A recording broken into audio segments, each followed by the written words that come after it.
नमः शिवाय। जय श्री कृष्ण। मैं अनिरुद्ध आप सबके भीतर के भगवान को प्रणाम करता हूँ। तो आप सबका भक्त चरित्र के एक और वीडियो में स्वागत है। जैसा कि हम भक्त चरित्र में एक विशेष भक्त की चर्चा करते हैं, उनके जीवन से सीखते हैं और उन्हें अपनी प्रेरणा के रूप में धारण करते हैं। तो आज भक्त चरित्र का जो भक्त है बड़ा विशेष है। तो एक बार उसके बारे में जानने से पहले गणपति बप्पा मोरया, मंगल मूर्ति मोरया। जी हाँ, यह भक्त श्री गणेश का बड़ा खास भक्त हुआ। आप अष्टविनायक का नाम तो सुने होंगे, जैसे कि 12 ज्योतिर्लिंग है, शक्तिपीठ है। ठीक उसी प्रकार हमारे गजानन महाराज के 8 स्वरूप महाराष्ट्र में स्थित हैं। उसमें पाली गांव में बल्लालेश्वर गणपति बड़े प्रसिद्ध हैं। यह अष्टविनायक के अंदर आते हैं। यह बड़ा सुंदर स्थान है गणपति का। तो यह बल्लालेश्वर एक ऐसे भक्त के नाम पड़ा जो कि बाल अवस्था से गणपति की भक्ति करता था। इसका नाम बल्लाल है। जी हाँ, और ये एक पहला मंदिर है जो भक्त के नाम पे पड़ा, बल्लालेश्वर, यानी बल्लाल के ईश्वर। यह बल्लाल बड़ा गजब भक्त हुआ। पाली के एक छोटे गांव में कल्याण और इंदुमती का पुत्र बल्लाल, जो बचपन से श्री गणपति के भक्ति में रमा हुआ था। क्या होता था, बल्लाल एवं उसके सखागण छोटे छोटे पत्थर को गणपति मान उसको पूजते, उनकी जय जयकार करते, उनके गुणों का गान करते। और बल्लाल खुद भक्ति में रमा रहता और अपने दोस्तों को भी, अपने मित्रों को भी अपने गणपति के भक्ति में रमा देता। तो एक बार क्या हुआ, ऐसे तो ये लोग हमेशा छोटे छोटे पत्थर को गणपति स्वरूप मान पूजते थे, परंतु एक बार इन्होंने सोचा कि चलो गांव के बाहर जाते हैं और कुछ अतरंगी करते हैं, कुछ नया करते हैं। ये गांव के बाहर गए और एक बड़ा पत्थर इन्हें मिला। ये उस बड़े पत्थर को गणपति मान श्री गजानन की भक्ति में रम गए और बल्लाल की वाणी से, बल्लाल का सानिध्य से उसके सखागण भी गणपति के भक्ति में ऐसा रम गए कि भूख, प्यास, निद्रा, माता पिता सबको भूल गए। क्योंकि जब एक सच्चे संत, एक सच्चे भक्त का सानिध्य मिलता है तो किसी का मन भगवान में रमे ना रमे, अपने आप रम जाता है। ठीक उसी प्रकार जिस प्रकार राक्षसों का मन प्रहलाद ने रमा दिया था, तो बल्लाल सभी सखागणों का मन श्री गणपति में रमा देता है। सुबह से शाम हो जाती है, सबके माँ बाप चिंतित हो जाते हैं और जब आगे बढ़ते हैं तो देखते हैं गांव के बाहर बल्लाल उन्हें गणेश पुराण की कथा सुना रहा है। सबको बड़ा गुस्सा आता है। सब जा बल्लाल के पिता कल्याण सेठ से शिकायत करते हैं और उन्हें भड़का देते हैं।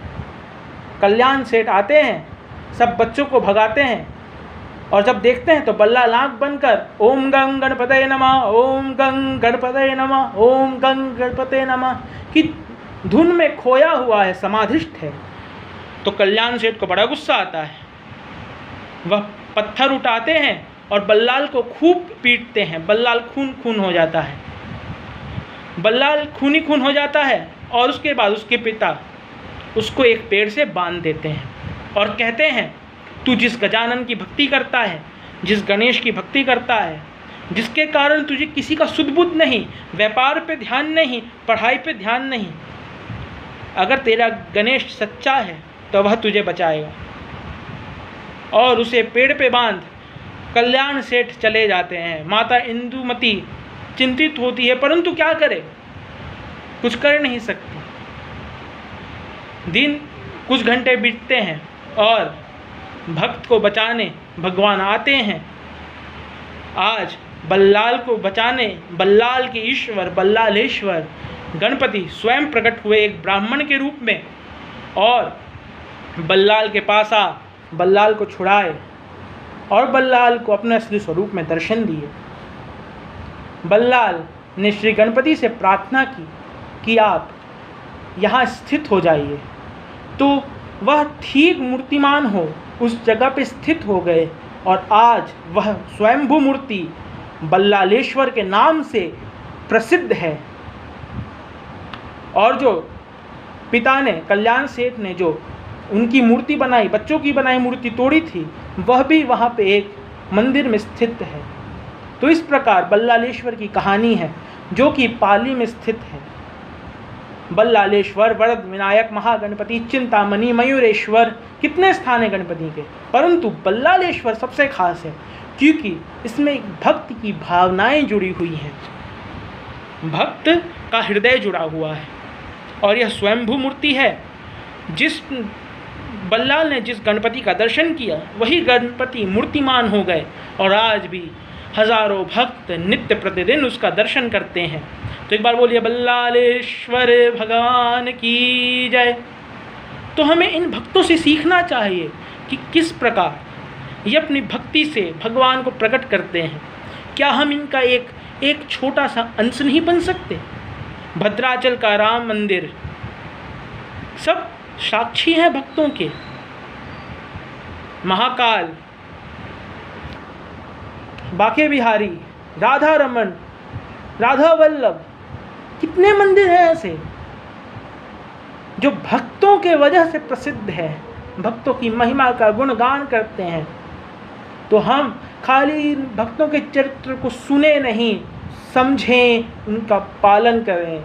और जिस आराध्य को आप मानते हैं, गणपति, श्री कृष्ण, श्री राम, शिव, किसी को भी मानते हैं, एक बार निश्चलता से भरोसा कर उनसे जुड़ जाइए, उनसे जुड़ जाइए। तो मैं अनिरुद्ध आज भक्त चरित्र के इस वीडियो से यही संदेश देता हूँ, जिस भी आराध्य को आप पूजते हैं, श्री राम हो, श्री कृष्ण हो, माँ हो, शिव हो, कोई भी हो, हनुमान जी हो, आप एक बार पूरी तरह से विश्वास कीजिए और अपनी भक्ति में करुणा लाइए, अपनी भक्ति में निश्चलता लाइए, कोई क्रूरपन मत रखिए। इसी के साथ नमः शिवाय, जय श्री कृष्ण।